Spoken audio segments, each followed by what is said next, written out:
Bueno, pues vamos a ir con la tercera parte de estas explicaciones un poquito históricas sobre las artes marciales y deportes de combate, ¿vale? Hoy hablaremos de los deportes de combate de corte occidental y bueno, pues tenemos, igual que en los de corte oriental, tenemos los deportes de lucha. El principal es la grecorromana, uno de los deportes más bonitos que hay para practicar. A mí es un deporte que me encanta.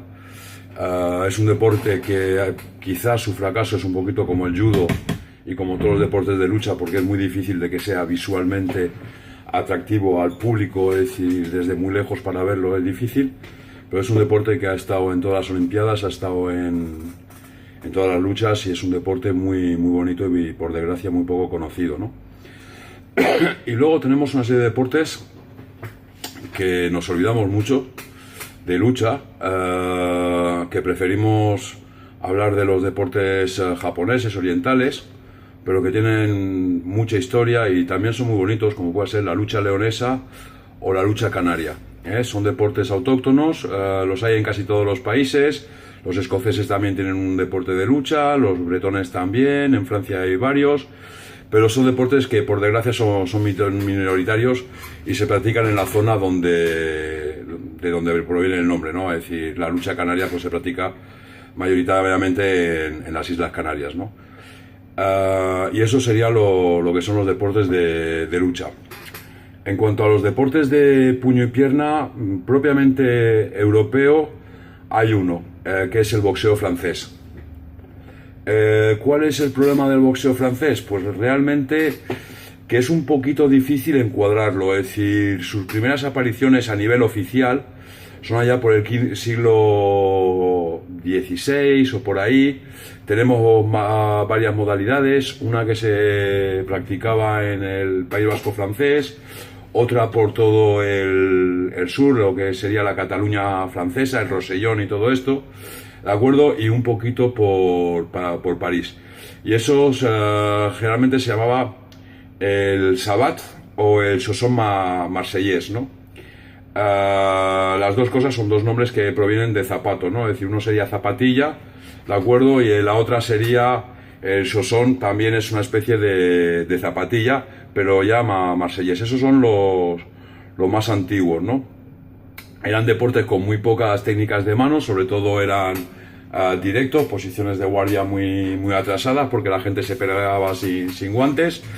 Y bueno, pues cuando nació la época de Bruce Lee, del Kung Fu y tal, aquí todo se subió un poquito al carro y dijeron que los marinos franceses, cuando habían estado en la Indochina, los habían traído y tal, pero no creo que sea cierto. Yo creo que son deportes autóctonos y que se han desarrollado y que se practicaban mucho antes de que Francia tuviera colonias, ¿no? Entonces, ahí hasta el siglo XVIII más o menos existían estas dos modalidades y empieza una rivalidad con el boxeo inglés, ¿no?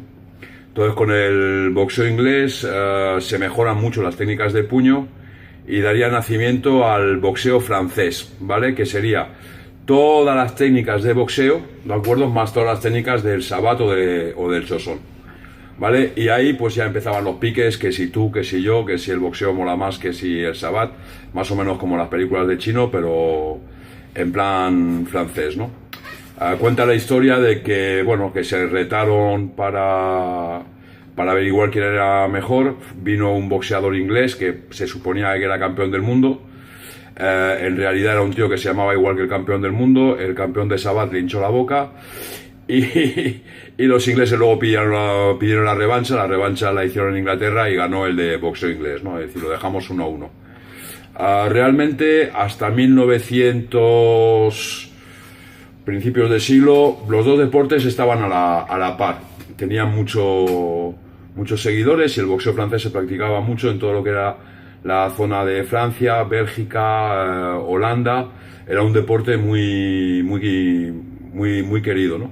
Pero lo que más daño le hizo fueron dos cosas. Primero, que estaban embebidos del espíritu olímpico del barón Pierre de Coubertin y en ningún momento quisieron ser profesionales. Es decir, ellos, eso de pegarse por dinero y tal, no, es decir, ellos se pegaban por honor, por orgullo, por la gloria, y los ingleses se pegaban por dinero y por apuestas. Entonces, al principio los chavales decían, hostia, como mola, pues como está pasando con el kickboxing, como mola, tengo una medalla, soy el campeón de aquí, soy el campeón de allá, pero no tengo para comer, a ver si empiezan a ver pasta, y para ver pasta pues se pasaban al boxeo inglés. Y ahí ya empezó a despegarse un poquito el boxeo inglés, ¿no?, del boxeo francés.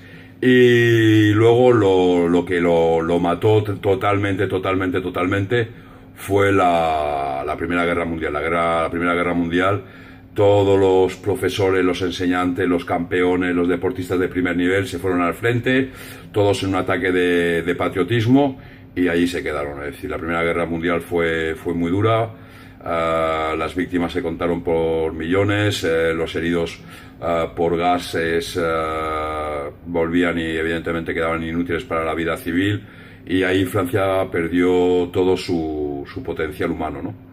Entonces, este deporte siguió viviendo extrañamente en Bélgica. En Bélgica se siguió manejando muy bien, y hubo que esperar para que renaciera a que viniera el full contact. Cuando vino el full contact, con todos los problemas que tuvieron con el karate, que los echaron y tal, la Federación de Boxeo francés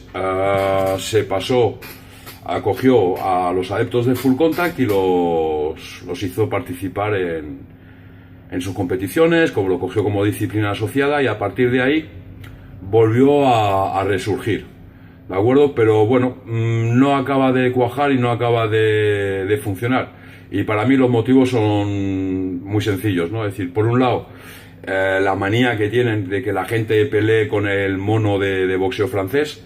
Eso a mucha gente, españoles, italianos, portugueses, les molesta, no están acostumbrados, tienen una sensación de ridículo y no les gusta pelear con las mallas. Y luego el hecho de que sean puramente amateurs.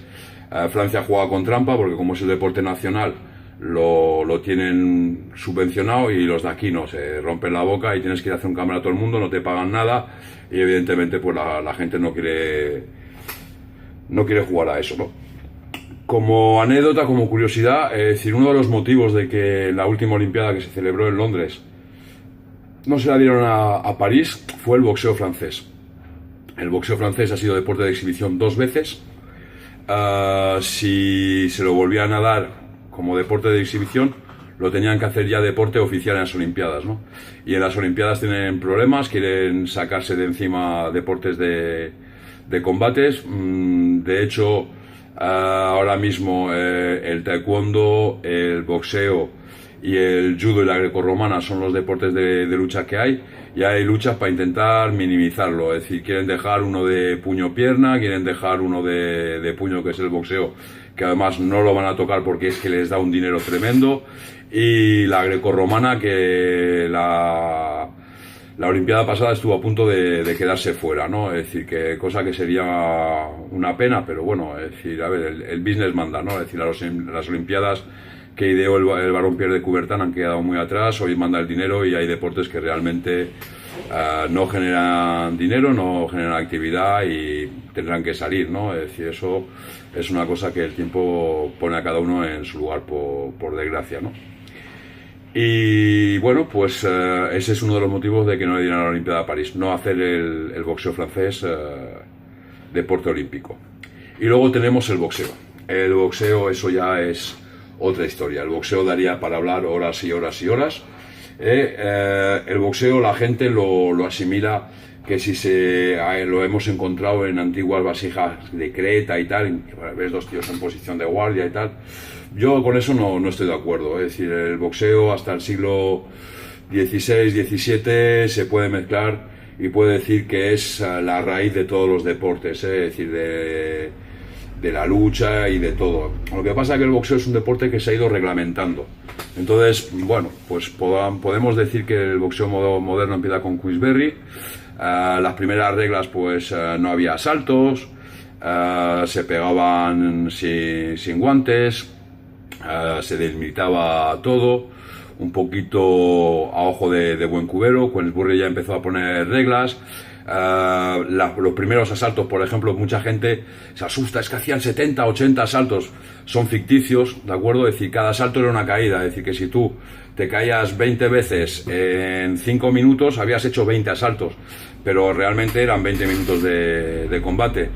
No había cuenta de protección, es decir, tú te caías y entonces te daban un minuto de respiro, es decir, y todo eso es lo que ha ido evolucionando y cambiando, ¿no? Es decir, poquito a poco aparecieron los asaltos, los primeros títulos se hacían a 22, bueno, no se hacían, se solían hacer sobre 20, 22 asaltos, pero se pactaban, ¿no? Es decir, oye, se va a pegar el campeón de tal con el campeón de cual y vamos a hacer el título del mundo a 22 asaltos, a 24 asaltos. Y bueno, ahí empezó a nacer, luego aparecieron los guantes. Hay una película muy buena en blanco y negro que se llama Gentleman Jim, que es de la época del último campeón sin guantes y el primer campeón con guantes, ¿no? Y bueno, es curiosa de verla, es cachonda, además es muy americana, es de las primeras películas en blanco y negro sonoras, es decir, es muy buena. Desde luego el boxeo siempre ha sido muy cinematográfico, ¿no? Luego a partir de ahí, pues bueno, ya se empieza a regularizar un poquito más el peso de los guantes. Se van los campeonatos del mundo ya a 15 asaltos, el de Europa a 12, los nacionales a 10. Los primeros combates eran guantes de 4 y 6 onzas, es decir, que un peso pesado con 6 onzas tela marinera. Luego ya pasamos a 6 y 8 onzas y bueno, ahora estamos en 8 y 10 onzas. Siguen siendo guantes de cuerda. Es decir, que es un deporte que está en constante evolución. Ahora mismo tenemos los campeonatos del mundo a 12 asaltos. Yo creo que eso no es una medida inteligente, ¿no? Es decir, para mí 15 asaltos había ese plus a donde, además de la facilidad que pueda tener una persona boxeando y la calidad que pueda tener, la condición física jugaba un papel importante. ¿Cuál es el problema? Pues son los combates desiguales. Evidentemente, 15 asaltos, un tío muy encajador con un tío que tenga una pegada mediana es mucho más sufrido que 12 asaltos, ¿no? Pero bueno, eso ya es harina de otro costal y podríamos estar discutiendo horas qué es mejor, si 12 o 15 asaltos. Yo sinceramente creo que los asaltos es cuestión de entreno y de sacrificio y de esfuerzo en el gimnasio.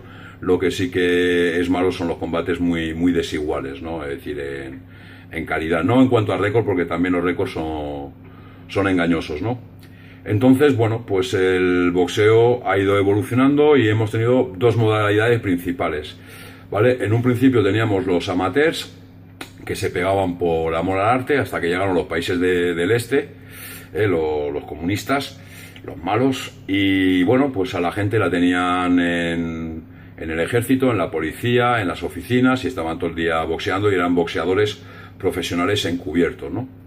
Y los europeos pues eran mecánicos, panaderos que salían, iban al gimnasio y ya está, ¿no? Poquito a poco los países se fueron tomando, formaban ya sus selecciones y bueno, pues poquito a poco se ha ido profesionalizando. Ahora hay un gran problema entre AIBA, que se quiere también profesionalizar, que quiere hacer un deporte, monopolizar el deporte del boxeo y ser los únicos que lo hacen, y las federaciones mundiales que no están dispuestas a ceder la tajada, ¿no? ¿Cuál es el riesgo? Pues la verdad, el riesgo es que el boxeo se vaya a hacer puñetas, ¿no? El boxeo amateur es una cosa, es decir, ahora mismo quieren autorizar a que se peguen los amateurs con los profesionales, la gente está poniendo el grito en el cielo, yo no lo veo descabellado. Un buen boxeador amateur de élite, acostumbrado a pelear con guantes de tipo cámara de aire, por llamarlos de una forma incorrecta, pero bueno, es como se conocen, a 3 asaltos con un tío acostumbrado a hacer 8 o 10 asaltos con un guante pequeño y vendaje duro, las iba a pasar, es decir, iba a acabar el combate de una forma muy desigual. Recordar que hubo una época que en el boxeo amateur los asaltos eran de 2 minutos, hemos estado a partir del año 85, 86 me parece, por ahí, haciendo el boxeo amateur a 2 minutos, se puntuaba con maquinita y el boxeo ahí se desvirtuó totalmente. Es decir, los boxeadores llevaban casco, llevaban el guante de cámara de aire y 2 minutos, cualquier tío un poquito ágil sobre las piernas que mueva rápido las manos puede ganar. No beneficiaban para nada el golpe al cuerpo, el golpe potente, sino simplemente el toque, y se veían puntuaciones de infarto y otras que no eran tan de infarto, pero que jodían el combate. Es decir, que un tío te llegaba, te metía 2 puntos en el primer asalto y luego lo único que hacía era entorpecer el combate y correr como un desesperado para que no le puntuaran. Fue una época que para el boxeo amateur creo que fue nefasta, ¿no? Bueno, luego con la llegada del coreano a la presidencia parecía que se había vuelto todo un poquito a la normalidad, asaltos de 3 minutos, quitaron el casco, que hace que el público pueda ver realmente quién es quién, porque claro, cuando tú vas a ver una velada, te dicen, ¿quién es Pepito? El casco rojo, y hostia, ¿me entiendes? Cuando tú ves y dices, hostia, Pepito es mi colega, es el del pantalón negro, el del pantalón azul, pues es mucho más vistoso, ¿no? Y subieron las onzas de los guantes, es decir, antes peleabas con 8 y 10 y ahora peleas con 10 y 12 en amateur. Yo creo que es una cosa buena, pero luego ya se han querido meter en el profesionalismo y se están matando con los profesionales. Mi opinión es que el boxeo amateur tiene que seguir como ha estado hasta ahora, como ha sido siempre, 3 asaltos de 3 minutos, olímpicos, deportistas de amateurs de élite con subvenciones del Estado y tal, y que dejen los profesionales en manos de los profesionales, ¿no? Luego tenemos los profesionales, que la gente se cree que es de ahora el problema de que haya un campeón del mundo, y no. Es decir, en el boxeo siempre ha habido varios estamentos y tal. Es decir, hubo una época a donde los norteamericanos, canadienses y tal tenían unos campeones y los europeos tenían otros campeones. Es decir, cruzar el charco era carísimo y la gente pasaba olímpicamente de hacer un mundial entre un francés, un español o un alemán y un americano, simplemente porque nada más que la travesía costaba 2 meses. ¿Cuándo se hacían esos mundiales entre europeos y americanos en aquellas épocas? Pues muy sencillo, cuando cogían una notoriedad tan grande los boxeadores, que los querían enfrentar, ¿no? Que había una demanda, que tú decías, oyes, en Francia hay un tío que se llama Georges Carpentier, que es un peso más o menos completo, que es una máquina, el tío mata a todo el mundo, le pega a todos y tal. En Estados Unidos estaba Jack Dempsey, oye, ese tío funciona que no veas, en América ha hecho el vacío, vamos a enfrentarlos, ¿no? Y entonces tú ya sabías que te asegurabas unos beneficios. No había tele, no había radio y tal, solamente a base de público. Y bueno, pues se hacían, pero se hacían en contadas ocasiones. Para la pequeña historia, por ejemplo, Georges Carpentier llegó a ser campeón del mundo del peso pesado para blancos, es decir, que los negros no podían jugar a eso, es decir, para que os imaginéis un poquito todo lo que ha sido la historia del boxeo, título que luego él se avergonzaba, ¿no? Entonces el boxeo, aunque mucha gente os quiera hacer creer que ha habido una época dorada donde todos era maná del cielo y todo era perfecto, mentira. En el boxeo siempre ha habido varias federaciones, 1, 2, ha habido más o menos campeones, pero lo que sí que ha habido es un reconocimiento público muy grande. Entonces, ¿cómo se sabía quién era el campeón? Pues muy sencillo, porque se acababan pegando. Es decir, el boxeo lo que ha tenido siempre es que se han acabado pegando la gente.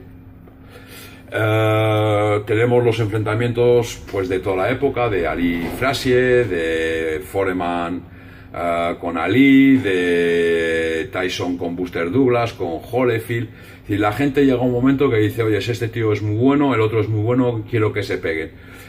¿Qué es lo que hacen? Conseguir dinero. A diferencia del kick, por ejemplo, le cuesta mucho al kick conseguir esto. En el kick generalmente es este tío es muy bueno y el otro es muy malo, ¿no? Es decir, ¿por qué? Porque es de la federación enemiga, o porque no se ha pegado con nadie realmente, o porque es campeón de una federación que hasta yo podría ser campeón del mundo, ¿no? Entonces no hay esa rivalidad. Pero en boxeo no, es decir, en boxeo es este se ha pegado con este, y este se ha pegado con este, y estos se habían pegado entre ellos.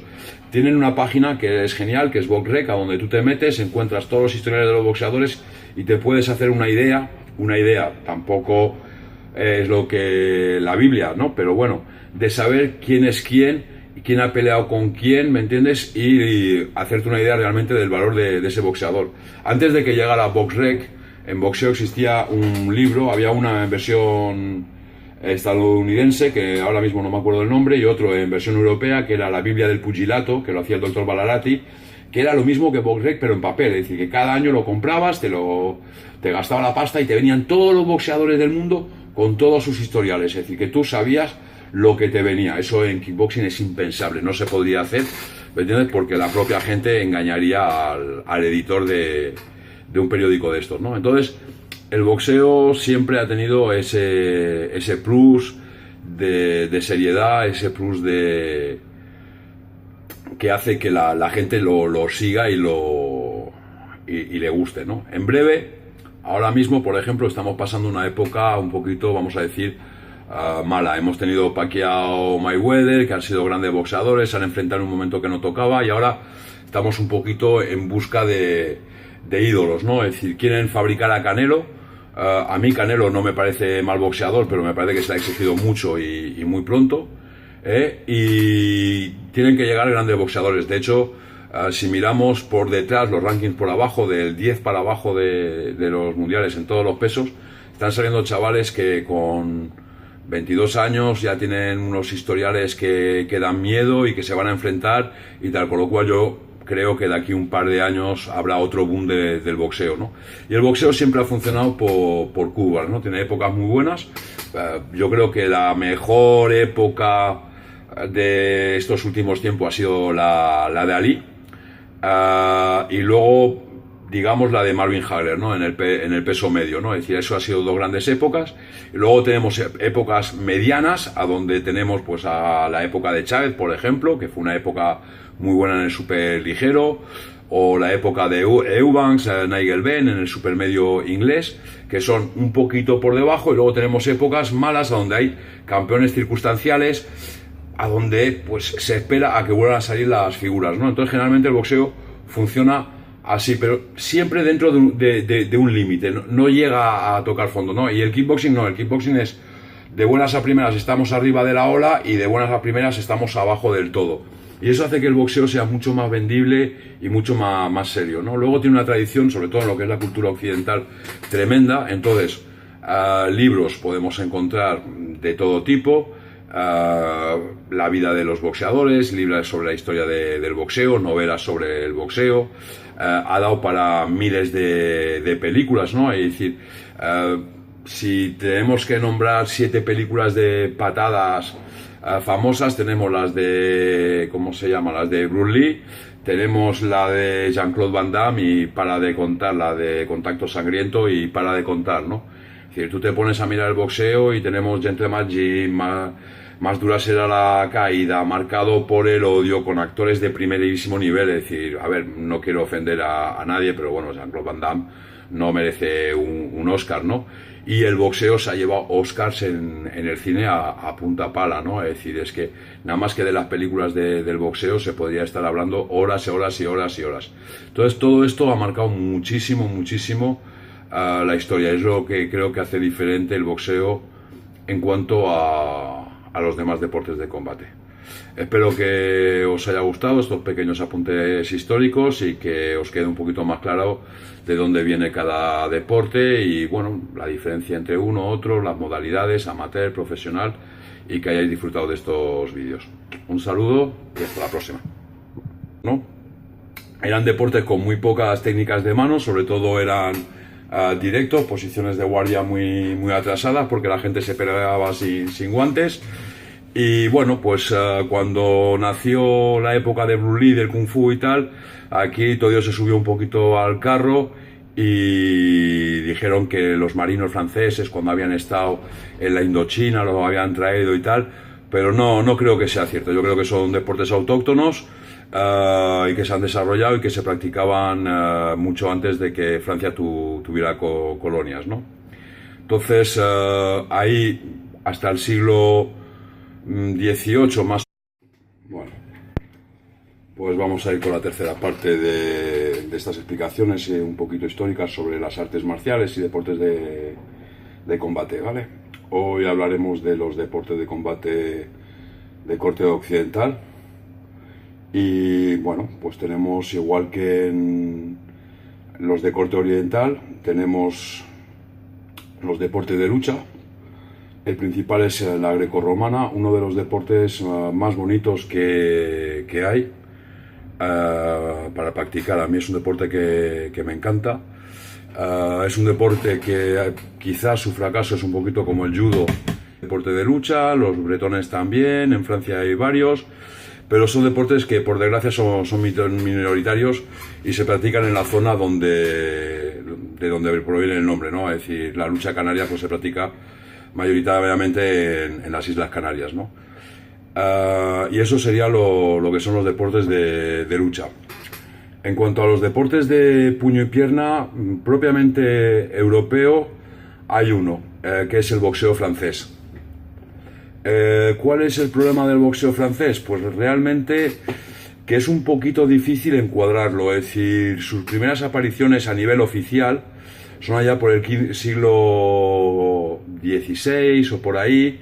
Tenemos varias modalidades, una que se practicaba en el País Vasco francés, otra por todo el sur, lo que sería la Cataluña francesa, el Rosellón y todo esto, ¿de acuerdo? Y un poquito por París. Y eso generalmente se llamaba el Sabat o el Chausson marsellés, ¿no?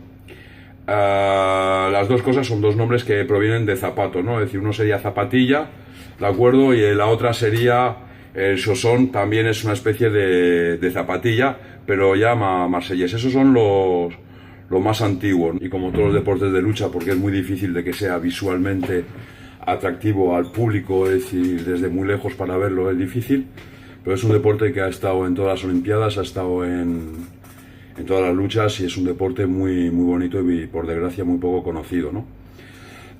Y luego tenemos una serie de deportes que nos olvidamos mucho de lucha, que preferimos hablar de los deportes japoneses, orientales, pero que tienen mucha historia y también son muy bonitos, como puede ser la lucha leonesa o la lucha canaria. Son deportes autóctonos, los hay en casi todos los países. Los escoceses también tienen un